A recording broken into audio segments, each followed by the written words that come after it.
कोई भी सपना साकार करने के लिए सबसे जरूरी है सही कोच का होना। चुनिए IIEL को और करें अपने इंग्लिश का सपना साकार। Download the app now. अस्सलामु अलैकुम वरहमतुल्लाहि वबरकातुहू।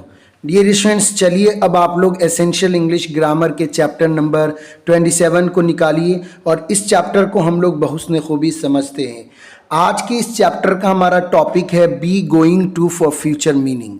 याद रहे कि इससे पहले यानी चैप्टर नंबर 27 में मैंने आपके सामने प्रेजेंट कंटिन्यूअस टेंस को फ्यूचर के माना में कैसे इस्तेमाल किया जाता है उस पर तफसीली रोशनी डाला था। डियर स्टूडेंट्स, इसके पहले यूनिट में मैंने बड़ी तफसील से आपको समझाया था कि अगर आप ज़माने मुस्तकबिल के किसी ऐसे काम के बारे में आप बात कर रहे हैं जिसके बारे में आपको पहले से कोई प्लानिंग नहीं है, पहले से कोई डिसीज़न नहीं है, पहले से कोई अरेंजमेंट नहीं है, तो उसके लिए मशहूर व मारूफ लफ्ज़ जो कि फ्यूचर की तर्जमानी के लिए इस्तेमाल किया जाता है और वो है लफ्ज़ विल और शैल। उसका प्रयोग होता है। हालांकि लफ्ज़ विल और शैल के लिए स्पेशली यूनिट नंबर 28 और 29 आपके सामने आने वाला है।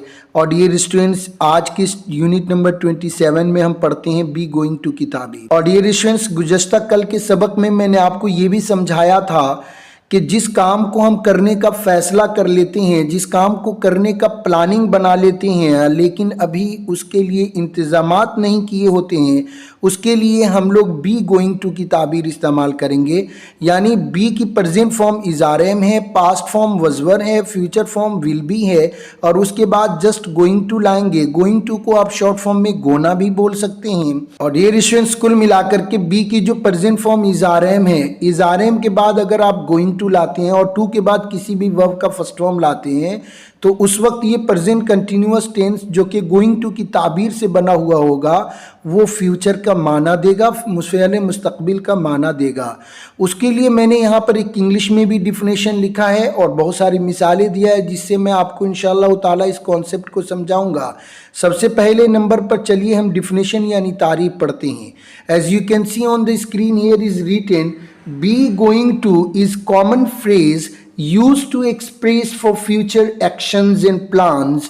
कि बी गोइंग टू एक बहुत ही कॉमन फ्रेज है, कॉमन ताबीर है जो कि इस्तेमाल की जाती है फ्यूचर एक्शंस को बताने के लिए, फ्यूचर एक्शंस को वजाहत करने के लिए, फ्यूचर के प्लानिंग्स को बताने के लिए। सो डियर स्टूडेंट्स, खुलासे कलाम ये है कि जिन कामों को आप करने का इरादा कर लेते हैं और जिन कामों को करने का आप फैसला कर लेते हैं, अभी आप उन कामों को करने का अरेंजमेंट और इंतज़ाम नहीं किए हैं, तो उसके लिए आप गोइंग टू की ताबीर इस्तेमाल करेंगे फ्यूचर के माना को जाहिर करने के लिए। मसलन यहाँ पर मैं कुछ मिसालों से समझाना चाहूँगा। यहाँ पर एक मिसाल है, I am going to attend the meeting tomorrow. आइंदा कल मैं एक मीटिंग अटेंड करने जा रहा हूँ, यानी मेरा प्लानिंग बन गया है मीटिंग अटेंड करने का, लेकिन अभी उसके ताल्लुक से जो इंतज़ामात हैं वो अभी नहीं हुए हैं। अगर इंतज़ामात भी हो गए होते तो मैं गोइंग टू का एक्स्ट्रा लफ्ज़ ना लाता, सीधे मैं कहता कि I am attending the meeting tomorrow, कि कल मैं मीटिंग अटेंड कर रहा हूँ। और डियर स्टूडेंट्स, दूसरी मिसाल से समझते हैं, we are going to have dinner at 7:30 PM।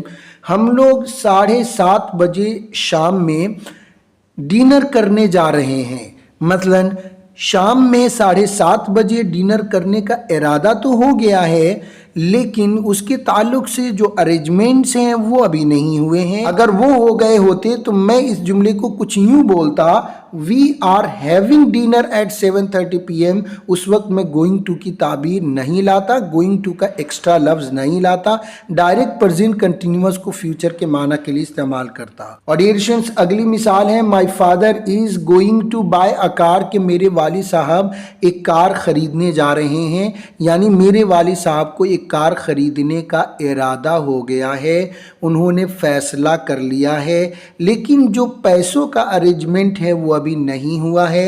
अगर वो हो गया होता तो मैं गोइंग टू का एक्स्ट्रा लफ्ज ना लाता, डायरेक्ट यहाँ पर बाय का आईएनजी फॉर्म ला करके जुमला बोलता, my father is buying a car, कि मेरे वाली साहब एक कार खरीद रहे हैं, उनका पूरा फैसला हो गया, इंतजामात भी हो गए हैं। और डियर स्टूडेंट्स, चलिए अगली मिसाल से समझते हैं कि my son is going to graduate next year, कि मेरा लड़का अगले साल ग्रेजुएट करने जा रहा है, यानी उसको ग्रेजुएशन करने का इरादा हो गया है, फैसला हो गया है, प्लानिंग हो गई है। और डियर स्टूडेंट्स, नेक्स्ट एग्जांपल है I am going to travel to Dubai next month, कि अगले महीने मैं दुबई का सफ़र करने जा रहा हूँ, यानी दुबई जा रहा हूँ। यहाँ पर जाने का फ़ैसला हो गया है, लेकिन अभी टिकट उकट लिया नहीं है हमने और अभी तक अरेंजमेंट्स नहीं हुआ है, इसीलिए मैंने यहाँ पर गोइंग टू की ताबीर इस्तेमाल करी है।